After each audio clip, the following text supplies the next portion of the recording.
The flick philosopher states, the greatest science fiction horror film ever made. Empire magazine says, a movie masterpiece. And finally, Scott Weinberg from FearNet states, my favorite film of all time and one of the finest Blu-rays in my collection. Oh wait, I'm sorry guys, these reviews are for Alien. My bad. Let's review Jason X.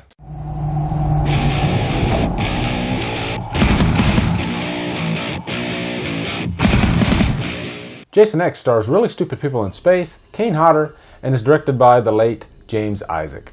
So Jason X might be one of the most unique entries in the whole franchise. After Jason Goes to Hell, the producers wanted to get to Freddy vs. Jason. That was their main goal. But there was still some red tape to cut through, so they had some time on their hands and they thought, hey, let's make a Jason movie that doesn't really connect to what's come before or what's to come. And the most logical point for that was space, specifically 400 years in space. And that's what they did, and it's kind of funny because when they were mulling over ideas for this, originally space was kind of a joke. They were laughing about it. And they threw around ideas such as Jason in snow, which is still an idea that floats around from time to time. Jason in Africa, which would be really weird. But then finally they landed on space. As much as we joke about slashers in space, I think if done right, it could be an interesting premise. I mean, look at Alien.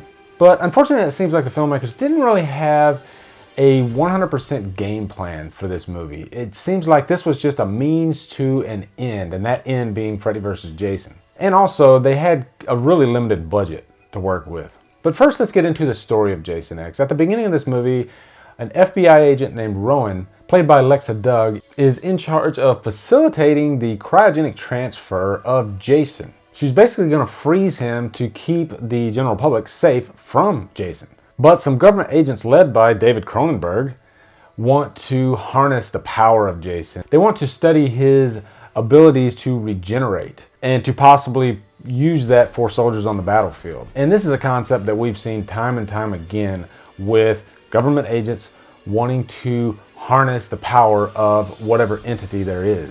I mean, they even did this in Alien. But of course, Jason breaks free, kills all the government agents, and in the process, Jason and Rowan end up being frozen for the next 400 years. And now we fast forward to the part where this movie gets really stupid. But before I tell you what is really stupid about this movie, let me talk about a couple things I really liked about Jason X. First of all, Jason X is one of those so bad it's good movies. I can throw this movie on really anytime and get some kind of fun out of it, even though it is really horrible. Because it is kind of colorful to look at. It does have some really cool kills, and Kane Hodder is really a badass in this movie, to be honest. I really like that they didn't hold back on the kills in this movie. And like all my reviews for the Jason franchise, I'll talk about a few of them. One that I really liked, I got a good laugh out of, was Jason actually dismembers someone while he is frozen. He is not even technically alive. There's a scene in the future when we first see Jason all frozen like an ice cube, and one of the stoner kids is messing with Jason, and Jason's frozen body rocks back and forth and then falls forward and slices the guy's arm off. And I really got a kick out of that. Also, another kill that I really enjoyed was the quote-unquote drill kill. Basically, one of Jason's victims is on the top of a drill, and you see him spinning all the way down this giant drill bit. And then finally, the kill that everybody talks about. This might be one of the most famous kills, actually, in the whole franchise. And I, of course, am talking about the cryo bath kill, where Jason takes the woman's head, dunks it in a cryogenic bath, and pulls it up and then slams her head onto the counter. And this was such a popular kill that they even covered it on Mythbusters to see if this would actually work. Also, I really liked Kane Hodder's look in this movie. More than most of the movies, actually. And he has two different looks. His first look is pretty traditional, but I actually like the way the mask looked. It's a little bit different than the normal mask we see. And he is actually in this state throughout most of the movie. And then I'd say the last, maybe fourth of the movie, he turns into Uber Jason. And Uber Jason looks really badass. It's pretty much if you combined Jason with the Terminator, you would get Uber Jason. And unfortunately, Uber Jason's only in the movie for, maybe a few minutes. I would actually welcome a movie that was just Uber Jason if done right.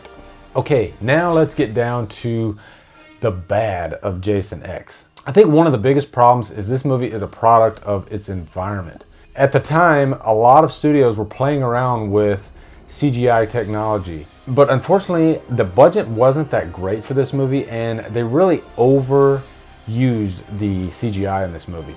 And it's so dated. As a matter of fact, it's probably the most dated Jason movie out of all the Jason movies.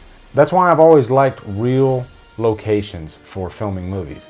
That's why all those old Jason movies hold up, because they're filmed at a camp.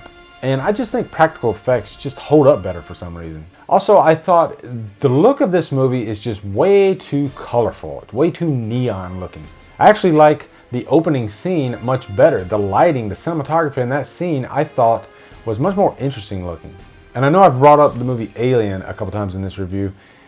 That is the look that they should have went with for Jason X. I know that it was kind of tongue-in-cheek, but I thought that they could have maybe played the character a little bit more seriously. And they could have done that by using more muted colors, because I like a dirty, gritty space. I don't like a colorful 2001 space, if you will. Taking nothing away from Stanley Kubrick, by the way. And probably one of the worst things about this movie is the characters in space. They are just so forgettable. I've seen this movie quite a few times, and I still have a hard time remembering just about any of them except for maybe the main character, Rowan. They even tried to have an android character, which was really silly, aside from blowing Jason's head off in the middle of the movie. So in the end, this rating might surprise some of you guys, but I'm going to give Jason X a low humdrum. Only because I can enjoy it from time to time.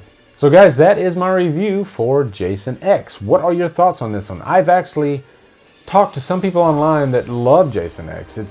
Some people even say it's one of their favorite Jason movies. So I'm really looking forward to hearing your thoughts on this one. And we only have 2 more Friday reviews to do. We only have Freddy vs. Jason and the remake. And I'm actually really looking forward to doing those 2. That's going to be really fun. So anyway guys, thank you so much for watching. Subscribe to my channel, follow me on Facebook, Twitter, and Instagram, and Humdrum out.